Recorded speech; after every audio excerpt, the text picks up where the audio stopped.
15 seconds. 10, 9, 8, 7, 6, 5, 4, 3, 2, 1. Metallica Radio Network.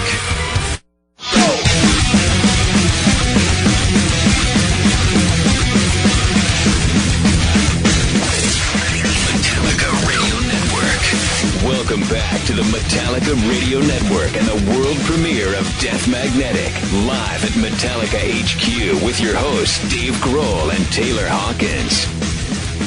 All right, we're back with the Metallica guys. Yeah. Hello.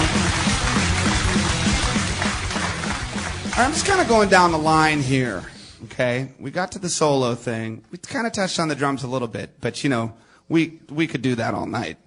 Yeah, we could have our own little drum circle here, but we'll spare you guys. I want to come sit over with you guys in a few minutes. Okay? Like drummers of the world unite. I just have to say, with you three guys, it'd be an incredible drum off. Let's just say that. You know, be an incredible amount of Advil necessary for everybody too.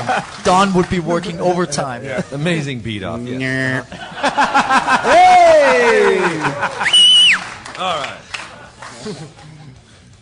Rob. How are you, my friend? I'm doing great, thanks. You're doing good? Oh, yeah. Correct me if I'm wrong, but this is your first Metallica record? This is my first Metallica record. Yeah, it is! Yeah. Now, you're no stranger to the rock studio. You've made a lot of rock records in your life. Correct. What was it like making this record with these guys? I want to know. It was actually a lot of fun, a lot of jamming, and I was very fortunate to be sort of the middleman between Lars and James in a lot of situations. Kirk was actually spending a lot of time, you know, he had his slacking child. Off, not here. No. Not showing up. He was representing the family. Other stuff. Water skiing. And abandoned ship, Trujillo, take over. Yeah. And anyway. Yeah. Rob filled that vacuous sort of position while my wife had not one but two children. Oh yeah. Jeez Louise. Yeah. Wow. Not at the same time. Not at the same time. I mean, in the last 5 years, we've had, 4 children born? Wait. Yeah. Is this a commune, this place? What is this? That's insane. Join Metallica and give birth. I mean, the Metallica baby factory is wow. Spit them out. It's the love family, man. Come on in. You know? It's wonderful. But, you know, it was a lot of fun. We spent a lot of time in that room right over there, you know, jamming and working it all out. I can say that, you know, sitting between Lars and James in there arranging a hard rock metal song is like going to the best school of songwriting you can ever imagine. Well, that it's huge fans. Like, that was a question I had when I was listening to a lot of the new stuff was, how do you arrange that stuff? Because the arrangements are insane. But that was also one of the great things that, you know, one of the great suggestions that Rick Rubin actually made was getting these guys to kind of reunite with some of that energy from the old days, from the old school, and that old school of arranging, and it was a lot of fun, and you know, and just to kind of mediate at times, and most of the times it was definitely, you know, pleasant vibe, and we're having fun, and there are other times a couple brawls, a little bit of headbutting, you know, you know, figuring out the difficult technical stuff, but all in all, wonderful experience, and the scary thing is that I just think it's going to get better, you know. It's awesome. Yeah. I agree, man. I mean, it's nice to hear some ripping bass on the record, too. It's nice to hear bass on the record. Somebody, I was doing some interviews in Europe last week, and some guy looked me in the eye and said, this record's like And Justice for All with bass. I'll take that. Hey, did you ever meet the guy that put bass on And Justice for All? Yeah. And then, because he gave me one of those too. Some dude in Detroit. And Justice for All with bass. Yeah. Exactly. Yeah. 30% more bass. Amazing. How do you think I learned Injustice for All? Thanks to that guy. Wait, didn't you sell me a CD for $7? Okay. You know what? I think that guy works for Scars on Broadway now. That very same guy. Really? Yeah. Who's Scars on Broadway? Little trivia. Just a little bit of trivia there. That's good to know. Okay, another song. Now this song, I think this might be my second favorite song. You know, I haven't heard the whole thing. I've only heard 6 songs. This is Broken, Beat, and Scarred, right? Love it.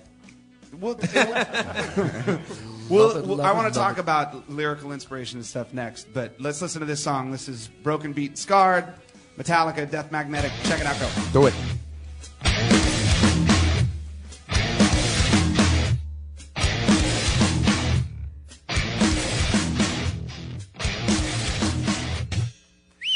All right. Another winner. Another wiener. Another face slammer. Yeah, another wiener. Another one in the bunch. Now, you know what? This break, I think, is not. I think this is a short one. Muy So poquito. I want to save the lyrical questions for the next long one because You're I'm assuming sure. I can remember them. Well, you know, it's one of those things. All right, let's get into it then, dude. No, whatever, man. You're in charge. I mean, are you the? That's right. Are you the guy that carries around the journal or the notebook or the thing and writes down stuff, or do you write riffs and then write lyrics? Or the iPod, or the Or the whatever. deal, I write it. the dictaphone? Pardon? Yeah. Dictaphone. What'd you call me? I used to pretty much have a bag full of napkins and whatnot with just little notes written on, and half of them would get lost and whatnot. Basically, now I just write them in the phone, and I keep them Really? all the time. Yeah, and then I can call myself and record some riffs. Riff. All right, and then we sit, a year later and listen to it and go, "Oh my God, what was I thinking?" And then something cool comes out of it, like the last song or whatever. But I'm not the guy who's writing poetry all the time or Yeah. journaling. Or, God, I or would have something thought like that. of you as the poetry You just writer. seem like Yeah, that right. dude. Very At the sensitive. coffee shop with your Power Mac. Yeah, my beret and Yeah. and my half calf. Your feet soy hat. latte. Because I mean, it's one of those things where I know a lot has happened with you in the last 5, 6, 7 years, however long it's been. I mean, seeing that movie, we all saw the movie, and that's hardcore. Like that's a crazy thing. Yeah, we watched.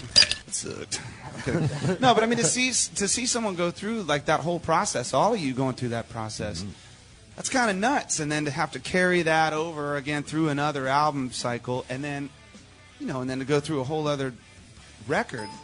I'm sure you have a lot of new stuff to There was a lot of fuel. figure out. Well, there was a lot of fuel for this record lyrically because of what we went through. Sure. With the, as I say, the near-death experience of Metallica, And so a lot of this, Death Magnetic, is kind of revolving around near-death experience and the rebirth and the life that's out there, the gratitude that we have, the awareness that, we kind of need each other more than we hate each other, all right, guys? Let's sort this out. This is worth it, completely worth it. We go places with the key of Metallica. And, writing about, some of the fallen warriors that have, passed, Lane Staley, and you certainly know one. And it could have gone that way. You never know.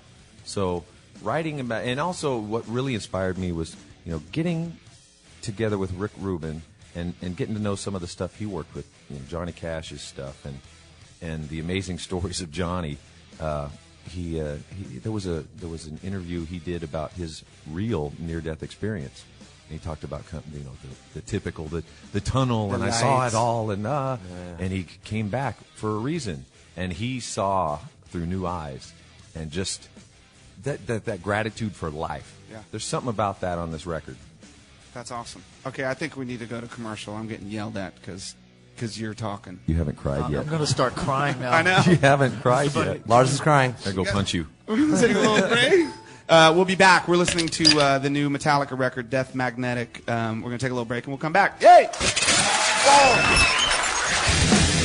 You're listening to the world premiere of Death Magnetic, available worldwide on September 12th. We'll be right back with more on the Metallica Radio Network.